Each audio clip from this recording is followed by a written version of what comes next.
de este alto órgano internacional, en donde caben todos los países soberanos, en donde todos estos países tienen voz y tienen derecho a voto y a estar presentes y a emitir criterios ante esa Asamblea General.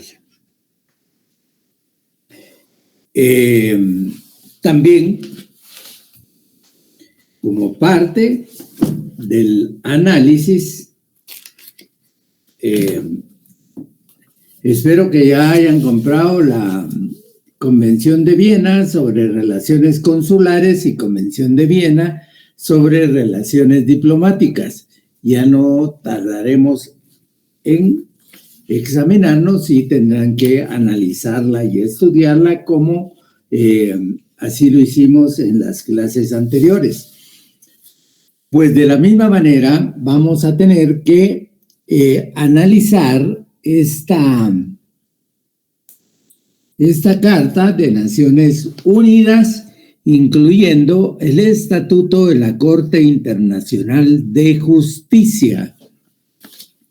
Vamos a ver a través de esta Carta de Naciones Unidas cómo se integra, quiénes participan, quiénes tienen responsabilidades y luego el aspecto propiamente jurídico relacionado con la Corte Internacional de Justicia.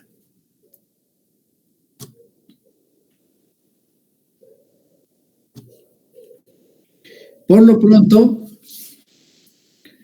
iniciamos con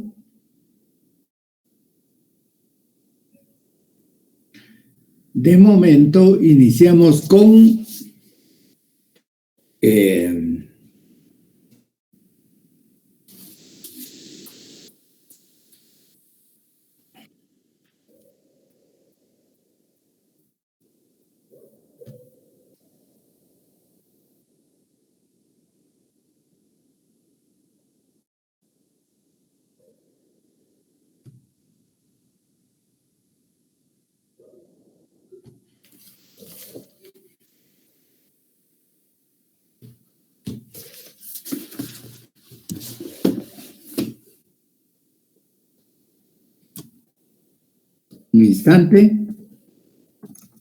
Yo les voy a poner un...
Ahí les agregamos las páginas que tendrá, en donde está contenido este organismo internacional y donde vamos a obtener toda la información que necesitemos al respecto. En tanto, pues, iniciamos con los antecedentes que dieron lugar a los diversos acontecimientos que fueron acaeciendo y que sirvieron de fundamento, de base, para que en un momento dado se pensara en la creación ya de una organización con mayor formalidad, con mayor base, con mayor apoyo, y que sirviera para la paz, la solidaridad y la cooperación mundial. Vamos a decir que surge dentro de dos guerras fundamentales. Una, la Primera Guerra Mundial, en donde tenemos un aproximado de 8 millones de personas muertas como consecuencia de esa conflagración mundial, de ese enfrentamiento entre naciones, vamos a decir, entre países, entre estados, y que culminó con esos lamentables resultados en los cuales tenemos las pérdidas de vida, el enfrentamiento de juventudes, de jóvenes fundamentalmente, de países que, de jóvenes entre países que ni siquiera se conocen y que tienen que asumir por alguna u otra circunstancia el rol beligerante para acudir a la guerra. Entonces hablamos de una Primera Guerra Mundial que sin ningún fruto llega y finaliza en el año de 1918. Arranca en 1914, finaliza en 1918, en donde en el Palacio de Versalles, en Francia, concurren los diversos estados con la finalidad de hacer la paz. Y al efecto de hacer la paz, crean lo que se denomina la Sociedad de Naciones. La Sociedad de Naciones como un organismo o como un ente de orden internacional, y se le denomina el Pacto de la Sociedad de Naciones. También en ese mismo lugar y durante esas fechas de acercamiento de los países enfrentados, encontramos que se crea también otro organismo. Ya este es un organismo especializado de carácter internacional, que se refiere a los dos agentes de la producción, como lo es los patronos, el capital y los trabajadores. Y entonces ello da lugar a la fundación de la Organización Internacional del Trabajo. Esa surge también por esas mismas fechas en el año 1919. Es decir, recientemente, el siglo anterior, en donde se crea esta organización especializada internacional, pero a la vez también se crea el Pacto de las Naciones Unidas. Dice el doctor en la página 358 que el 8 de enero de 1918 Woodrow Wilson, presidente de los Estados Unidos, en uno de los discursos que se conoce como subrayen o apunten en su cuaderno los 14 puntos de Wilson, que no eran ni más ni menos que las bases sobre las cuales debían asentarse la paz y el fin de la guerra. Dos conceptos contrapuestos, la paz y el fin de la guerra. La guerra llega a su fin cuando surge y nace la paz. Los 14 puntos subrayen esto porque son puntos importantes que deben de tener muy en cuenta. Esos 14 puntos de Wilson Woodrow giran alrededor de 3 ideas fundamentales. Son 3 ideas que le dan curso y se desarrollan en 14 puntos. Entonces, una de las ideas es la liberación de los pueblos. Es decir, que todos los pueblos deben de ser libres. Debe de prevalecer la justicia tanto para los amigos como para los enemigos. Y se debe de fundar una organización internacional a la que le denominaron Sociedad de Naciones para garantizar la paz. Los principales 14 puntos son los siguientes.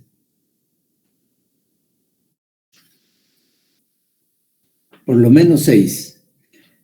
Dice, en adelante se podrá afirmarse que en lo sucesivo se podrán firmar tratados públicos. Y excluyeron, por eso es importante también este pacto, porque quedan excluidos los tratados secretos, los tratados clandestinos que no tienen ningún impacto hacia la misma comunidad internacional, vamos a denominarle a esa sociedad de naciones. Aquí hay otro punto que es muy importante, que viene desde tiempo atrás, de las ideas propias de Hugo Grocio, que dice libertad absoluta de navegación en todos los mares fuera del mar territorial, tanto en tiempos de guerra como en tiempos de paz.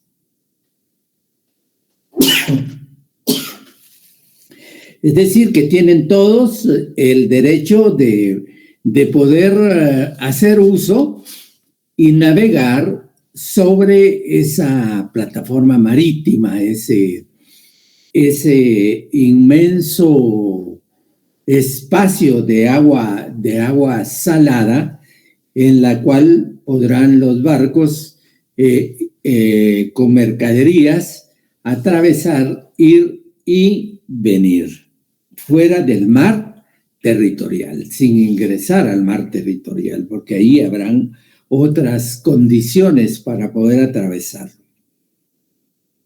En el tercero, tenemos la supresión de barreras aduanales para el comercio internacional entre las naciones que cooperan a la paz y su mantenimiento. 0 aranceles. Armamento reducido al mínimo compatible con la seguridad internacional, es decir, no a la proliferación de armas, y un control de armamento y desarrollo de convenios para evitar esa proliferación armamentística. Todos los pueblos son libres de autodeterminación. Todos los pueblos son libres de autodeterminación. Esto es uno de los principios fundamentales de los que pertenece a cada uno de los pueblos que puede invocar los estados soberanos en diversas situaciones en donde los otros pueblos no deben de tener ningún tipo de injerencia al respecto, toda vez que son libres para autodeterminarse, para darse los gobiernos que ellos consideren necesarios sin la necesidad de la injerencia, de la intervención y de la penetración de quienes consideren que esos gobiernos que asumen en esos estados son contrarios a los intereses de ellos mismos. Entonces, este es un principio fundamental que viene también del Pacto de la Sociedad de Naciones, o de los 14 puntos de Wilson Woodrow, y se plasma también en el Pacto de la Sociedad de Naciones. Y como el sexto punto dice que que se produzca la fundación de una sociedad general de Naciones Unidas con el fin de proteger a todas las naciones grandes y pequeñas sobre la base de la igualdad soberana. Todos son iguales. No hay ni más grande ni más pequeño. Todos debieran de ser iguales y no debería existir ninguna presión que pese, ninguna coacción que pueda pesar sobre, no hablamos de pueblos, hablamos de gobiernos que son los que en un momento dado asumen y se plegan a los intereses de quienes les presionan. El Pacto de Sociedad de Naciones dice que nació el 28 de junio de 1919 y el objeto principal fue el desarrollo y la cooperación entre todas las naciones miembros para preservar la paz y la seguridad. Las naciones contaban con 3 grandes órganos, es decir, esta sociedad de naciones se conformó y se fundó sobre la base de 3 órganos fundamentales. Uno que era la Asamblea General, de hecho, integrada por todos los miembros, un voto por miembro, y que formulaba recomendaciones. El Consejo, un consejo compuesto por miembros permanentes, las 4 potencias vencedoras de ese entonces, y no permanentes electos cada 3 años, órganos permanentes, pero sin poder coercitivo. Y el otro órgano es un órgano administrativo permanente que tenía una sección y varios adjuntos.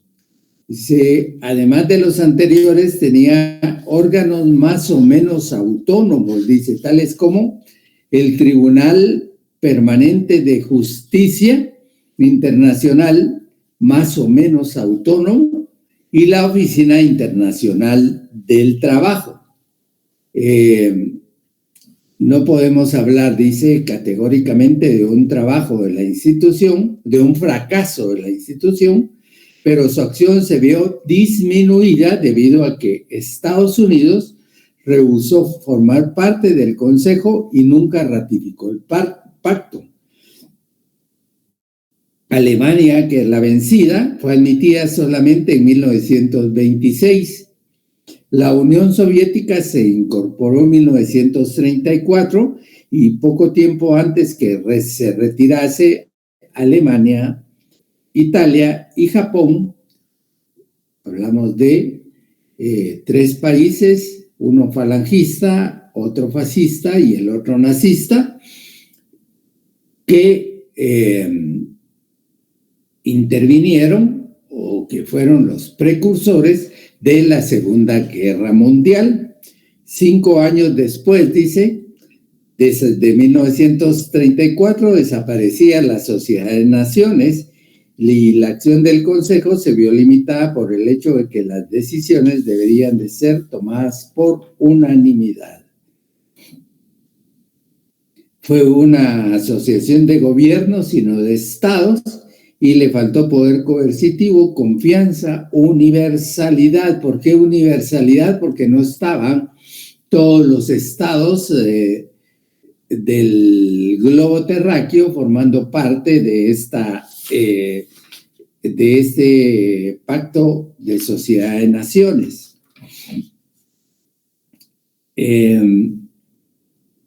Dice que hubo diferentes pactos de no agresión.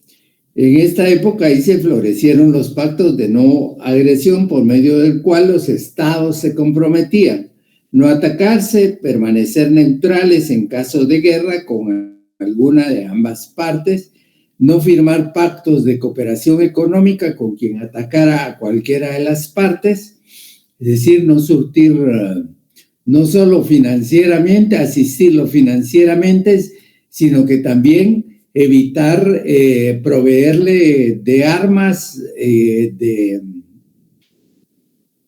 modernas, sofisticadas para la época, para que pudieran hacer la guerra. No firmar pactos políticos y bélicos con terceros estados. Dice, entre los pactos de no agresión más famosos tenemos los llamados pactos de Locarno, suscritos por Alemania, Gran Bretaña, Francia, Bélgica e Italia, y el pacto Bryan-Kellogg entre Francia y Estados Unidos. Dice, siendo ministro de Relaciones Exteriores de Francia, el señor Aristides Bryan, y ministro de Relaciones Exteriores de Estados Unidos, F.B. Kellogg. Francia y Estados... Este tratado es bien importante porque Francia y Estados Unidos fomentaron la firma de un pacto que pusiese fin a la guerra fuera de la ley.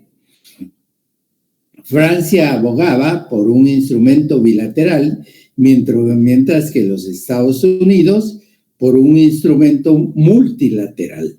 Prevaleció la tesis de los Estados Unidos y el 27 de agosto de 1928 se firmó en París el Pacto General de Renuncia a la Guerra, conocido como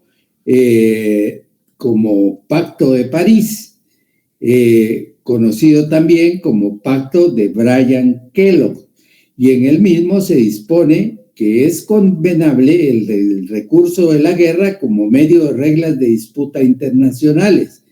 Y B, debe renunciarse a la guerra por medio de la política. Y la solución a las divergencias internacionales debe siempre buscarse por los medios pacíficos.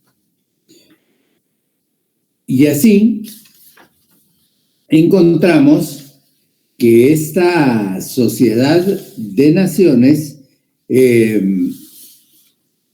tiene un tiempo o tiene marcado un tiempo de su fundación, de la creación de su estructura normativa, en la que se establecen sus órganos, se crean los órganos de actividad y de operación.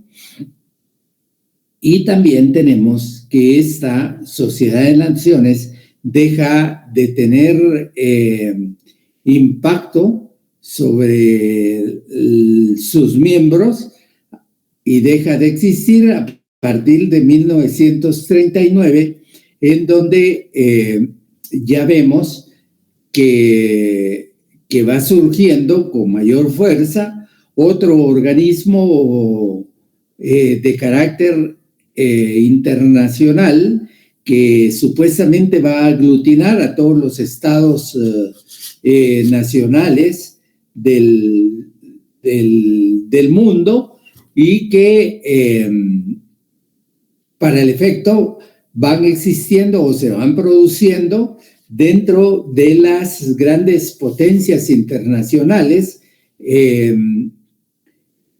acercamientos, pláticas y conferencias para dar lugar en algún momento a lo que se denomina Carta de las Naciones, o lo que se va a denominar Carta de las Naciones Unidas, tal y como hoy lo conocemos, la Organización de Naciones Unidas, ONU, Organización de Naciones Unidas o Naciones Unidas, como se le pueda conocer por sus siglas.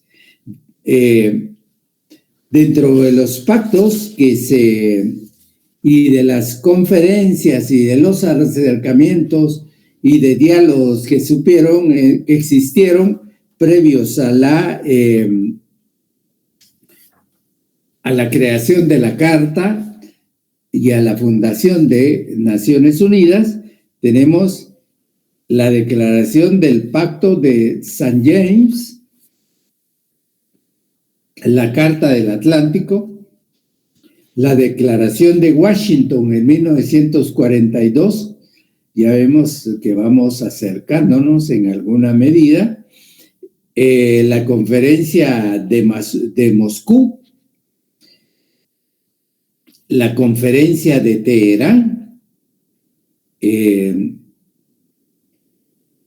la Conferencia de Dumbarton Oaks en 1944, la Declaración de Yalta, Crimea, en 1945, y la Conferencia de San Francisco en 1945. Vamos a ver de qué se trata cada una de estas conferencias, que son importantes y que las vemos como antecedentes o todo lo previo, los pasos previos a la creación de este organismo internacional que aglutina a la comunidad de estados a nivel internacional. Dice que la declaración del Pacto de St. James en 1941, ya hablamos de que ya la Sociedad de Naciones ha dejado de funcionar. Entonces, en 1941 dice que a través de esta declaración, de este instrumento, que se considera como la primera etapa, sería la futura Organización de Naciones Unidas, y su objeto fue definir propósitos que llevaran a una victoria militar y buscar las bases de coexistencia pacífica entre los pueblos. Fue firmado por Canadá, Australia, Nueva Zelanda, África del Sur, Sudáfrica, que en ese tiempo todavía existía el apartheid, Gran Bretaña y los gobiernos de Grecia, Bélgica, Países Bajos, Holanda, Checoslovaquia, Luxemburgo, Noruega, Polonia, Yugoslavia y Francia. Todos estos estaban en el exilio. Fue un movimiento fomentado por la Gran Bretaña y aprobado por sus dominios y colonias. Ni modo, estaba Nueva Zelanda, estaba Australia, estaba Canadá, estaba Sudáfrica, que también era una colonia de la Gran Bretaña, y que fueron los que apoyaron todo este movimiento impulsado por la Gran Bretaña. Como podemos ver también en la Carta del Atlántico, a la cual le vamos a poner mayor atención y ustedes van a hacer un énfasis sobre esta carta. Dice que en esta no se trata de un pacto ni de ningún convenio, se trata de una declaración de intenciones. Y la filosofía que animaba a Estados Unidos e Inglaterra, las dos potencias internacionales, en tiempos de guerra. Fue firmada en 1941 a bordo del acorazado Prince of Wales, o el príncipe de Gales, de Gales, contiene 8 puntos bien precisos a saber. Veamos cuáles son esos puntos que se presentan como una declaración de intenciones. Dice el primero que los firmantes no buscan engrandecimiento territorial que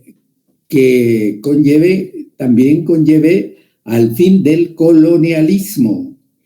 Sí, ya no se va a hablar de colonias, sino de estados independientes. Cualquier modificación territorial debe llevarse a cabo con el consentimiento libremente expresado por los pueblos. 3. La autodeterminación, nuevamente acá, la autodeterminación de los pueblos debe entenderse en el sentido de que son libres para escoger y darse la clase de gobierno que deseen. Son libres y deben de darse la clase de gobierno que deseen. Se pueden autodeterminar, por eso están protegidos por el principio internacional de autodeterminación.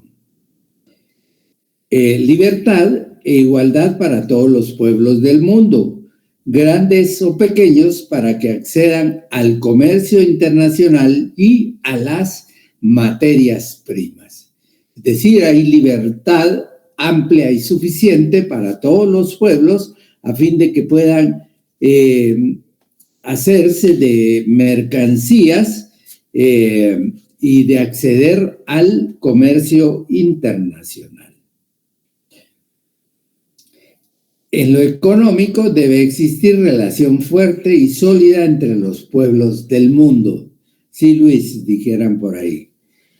En lo económico debe existir relación fuerte y sólida entre todos los pueblos del mundo, sin imponer ningún tipo de presión, sanción o apropiarse de los dineros que pertenecen a otros estados que no son afines a los intereses de potencias que tienen, que son las que propietarias, podemos decir, de un sistema financiero internacional, SWIFT, por ejemplo.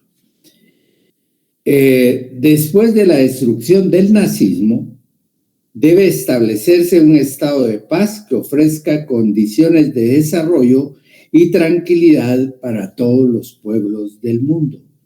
¿Qué dice?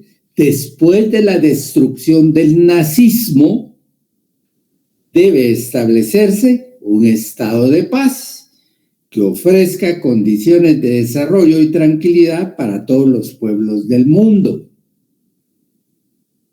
¿Después de qué? Después de la destrucción del nazismo. En la actualidad hay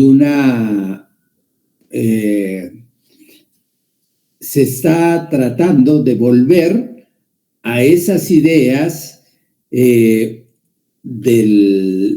nazismo, a esas ideas de prevalecer, de hacer prevalecer una raza aria, una raza blanca, una raza superior por encima de los otros, de las otras razas o de las otras poblaciones que no tienen esos, no son blancos. Libertad de los mares, fundamental. Y los pueblos del mundo deberán renunciar al uso de la fuerza como medio de arreglar sus controversias. Básicamente como que recoge en cierta medida algunos de los 14 puntos de los que hablaba Wilson Woodruff en el año de 1918, solo que aquí estamos en el año de 1941, en un espacio lejano del mar Atlántico.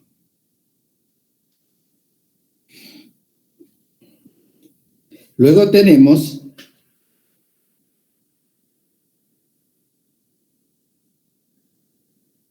dice que se trata de un documento político-militar y el espíritu de ese documento aparece más tarde en la Carta de las Naciones Unidas. Por primera vez se mencionó la posibilidad de un sistema permanente de seguridad colectiva. Luego viene otra declaración. En esta carta es una declaración de intenciones que contiene 8 puntos, que se denominó Carta del Atlántico. Y luego tenemos la otra, que es la Declaración de Washington. También fue preparada por Estados Unidos en la ciudad de Washington. La firmaron 26 estados y muchos otros se unieron posteriormente. Esta declaración expresamente apoyó el contenido de la Carta del Atlántico y la amplió en el sentido de que para instaurar la paz y para favorecer el desarrollo económico de los pueblos del mundo, era necesario obtener la victoria total. Por supuesto, porque si quedaban como vencidos, esto era solo, quedaba nada más como hechos voluntarios que se pudieron haber producido y que tenían las intenciones de lograr la paz. Dice, era menester obtener la victoria total sobre los países del eje. ¿Cuáles eran estos países del eje? Alemania, Italia, Japón y España, que les daba el apoyo porque ahí estaba el señor Francisco Franco. Luego está la conferencia de Moscú. Esta fue convocada por Joseph Stalin y acudieron Rusia, Estados Unidos y China y fueron representados ministros de Relaciones Exteriores, y en esta no invitaron a Francia, lo que molestó muchísimo a Charles de Gaulle, y su objetivo, lo que públicamente se dio a conocer de él, fue el pensar sobre lo que se haría al término de la guerra, especialmente la necesidad de establecer una organización general internacional basada en el principio de la igualdad soberana de los estados. Luego tenemos la conferencia de Teherán, en donde asistieron el presidente de los Estados Unidos de ese tiempo, Joseph Stalin de la Unión Soviética y Churchill de Inglaterra, llamados los 3 grandes de la guerra. De nuevo, de Gaulle se sintió sumamente molesto por no haber sido invitado. En lo que se dio a conocer públicamente se dice que se reunieron para tratar sobre la creación, este es importante, de un organismo internacional que destierre para siempre el azote y el terror de la guerra. Aquí se habló por primera vez de las Naciones Unidas. En la conferencia de Teherán se habla por primera vez de ese gobierno que destierre la guerra, el flagelo de la guerra, y ya hay una denominación, ya hay un nombre que se refiere a Naciones Unidas. Seguidamente, en 1944, el 21 de agosto a octubre de 1944, se produce y se celebra la conferencia de Dumbarton-Oise. Aquí se proyectó el texto aquí ya hay un texto, hay un borrador que fue trabajado por China, Estados Unidos, Gran Bretaña y la Unión Soviética, y podemos calificarla como la verdadera precursora de las Naciones Unidas, porque ya hay un texto configurado, ya hay una idea calcada precisa de lo que será lo que en anterior conferencia le denominaron Naciones Unidas. La declaración de Yalta también es una declaración importantísima, que en febrero de 1945 se reunieron en Yalta, en Crimea, los jefes de Estados Unidos, de la Unión Soviética, de la Gran Bretaña, Winston Churchill, y Estados Unidos de América, Franklin Delano Roosevelt. Revisaron lo acordado en la conferencia y la declaración dice así. Les voy a leer lo que establece el final o la conclusión, podríamos decir, que por esta declaración, dicen ellos, reafirmamos nuestra confianza en los principios de la Carta del Atlántico y nuestro compromiso en la Declaración de las Naciones Unidas. Ya está la denominación del organismo y nuestra determinación de construir en cooperación con otras naciones del mundo, antes de la paz, un orden jurídico dedicado a la paz. Es decir, que este ordenamiento legal, este ordenamiento jurídico, va a estar encaminado y dedicado al fortalecimiento de la paz, de la seguridad, de la libertad y el bienestar general de la humanidad. Es decir, que se va a crear en función de todo ese segmento que se denomina humanidad. Al emitir esta declaración, las tres potencias expresan la esperanza de que el gobierno provisional de la República Francesa se asocie con ellos en procedimientos sugeridos. Al final de esta conferencia, convocaron a la Conferencia Internacional de San Francisco a partir del 25 de abril de 1945.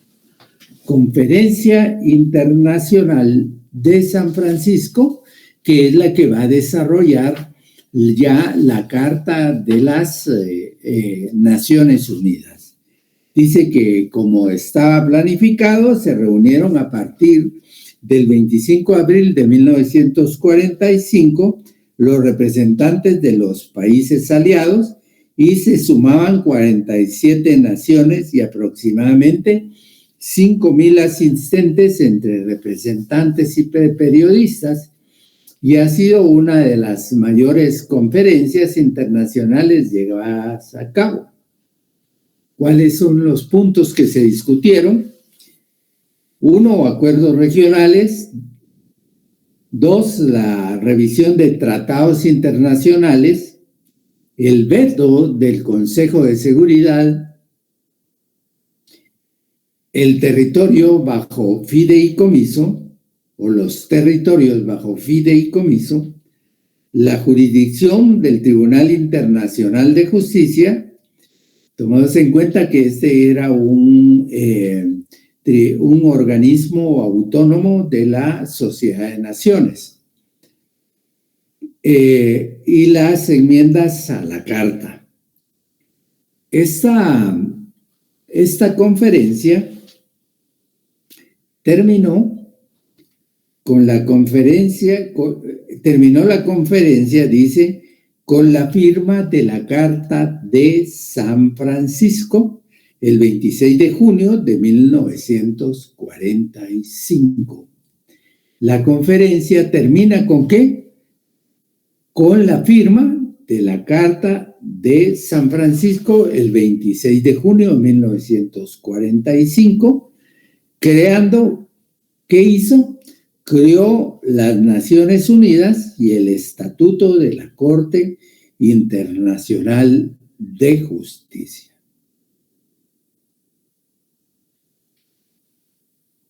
En esa fecha, el 26 de junio de 1945, se crea o se funda la Organización de las Naciones Unidas, contenida en esta Carta de la ONU.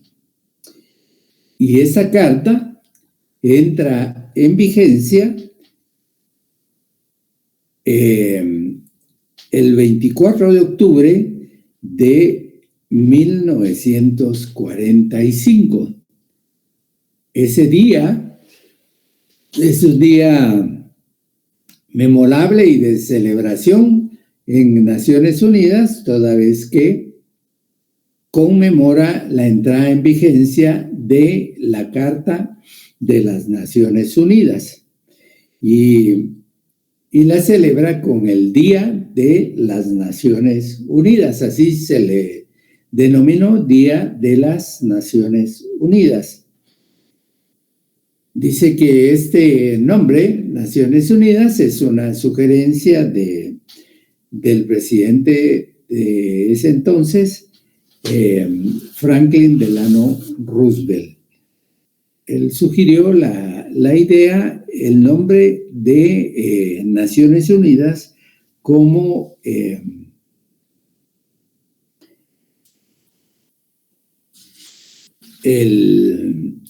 la denominación que identificara a este organismo de carácter internacional que iba a tener como función o como premisa fundamental la preservación de la paz y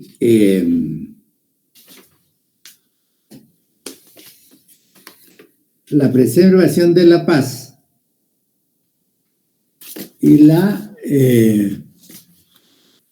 cooperación internacional.